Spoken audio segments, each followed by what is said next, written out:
आज हम आपको ले चल रहे हैं एक ऐसे कहानी की ओर जिसे लोग सच्ची घटना मानते हैं। ये है 7 भाई बहन की कहानी, जिसमें सातों भाई मिलकर के अपनी बहन को मार करके खा जाते हैं। तो चलिए उस स्थान की ओर। नमस्कार दोस्तों, आप सभी लोगों का हमारे चैनल में एक बार से फिर स्वागत है। आज मैं एक ऐसी रहस्यमय कहानी लेकर के आया हूँ जिसको सुनने पर आप कभी विश्वास ही नहीं करेंगे। जी हाँ, मैं लेकर के आया हूँ इस समय उन 7 भाई बहन की कहानी जो अपनी इकलौती बहन को मार करके खा गए थे।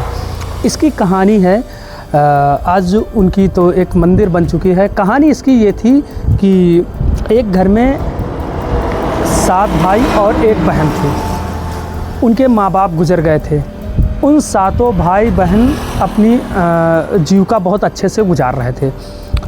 उनमें से सातों भाई जो है अपनी बहन को बहुत ज़्यादा प्यार करते थे, इतना ज़्यादा कि हद से ज़्यादा।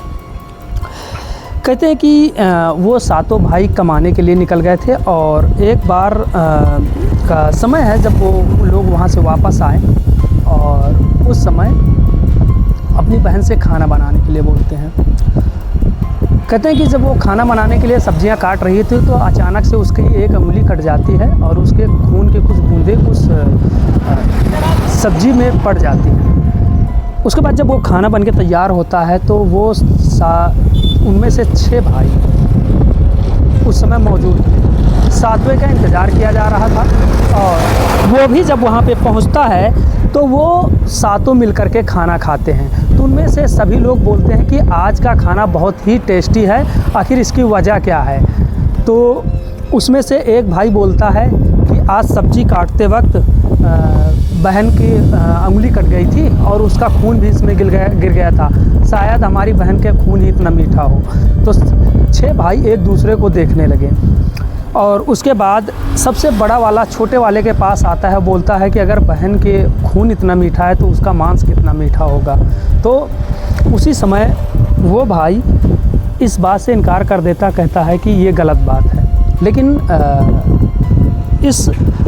जब ये सारी बातें हो रही थी 7 भाइयों के बीच में, छोटा वाला नहीं माना तो वो लोग जो है उसे बाज़ार से सब्ज़ी लाने के लिए भेज देते हैं। और जब वो सब्ज़ी लाने के लिए जाता है तो स्थिति ये होती कि ये 6 भाई अपनी बहन को वहीं पर काट डालते हैं और उसकी जो है वहीं पर पका करके उसे खा जाते हैं। जब छोटा वाला आता है और वो खाना मांगता है तो उसे देखता है कि उस सब्ज़ी में उसे जो है एक उंगली दिखाई पड़ती है। तो पूछता है कि आखिर ये क्या है। तो वो बहुत ज़्यादा परेशान हो जाता है, रोने लगता है और कहते हैं कि वही भाई था जो कि अपनी बहन के अस्थियों को यहाँ पर लेके आया था और उसने गाड़ा था। और तब से लोग कहते हैं कि गांव के लोग भी इस बात को लेकर के काफ़ी क्रोध में आ गए थे और फिर उसके बाद जो है उन 6 भाइयों को वहाँ से भगा दिया गया। लेकिन छोटा वाला भाई जो है उसके अंदर दया करुणा कुछ ज़्यादा थी, उसने फिर उन्हें बुलाया। कहते हैं कि उसके बाद जब इनके मृत्यु के बाद ये अस्थियाँ यहीं पर लगाई गई हैं और उसके जो है लोग आज उनकी पूजा भी करते हैं। आखिर इसकी क्या सत्यता है, क्या प्रामाणिकता है, यहाँ के कुछ लोगों से बात की। लेकिन एक बुजुर्ग थे जिनको बहुत ज़्यादा ज़रूरी काम था, वैसे उनसे हम सोच रहे थे कि बातें करेंगे, लेकिन उनके कुछ जानवर थे जो खो गए थे तो इसकी वजह से वो यहाँ पे रुक नहीं पाए, क्योंकि ये थोड़ा सा ऐसा एरिया है कि जहाँ पर लोग ज़्यादा बाहर वालों से मिलते नहीं हैं। तो ऐसे में उनसे ज़्यादा मैं नहीं मिल पाया।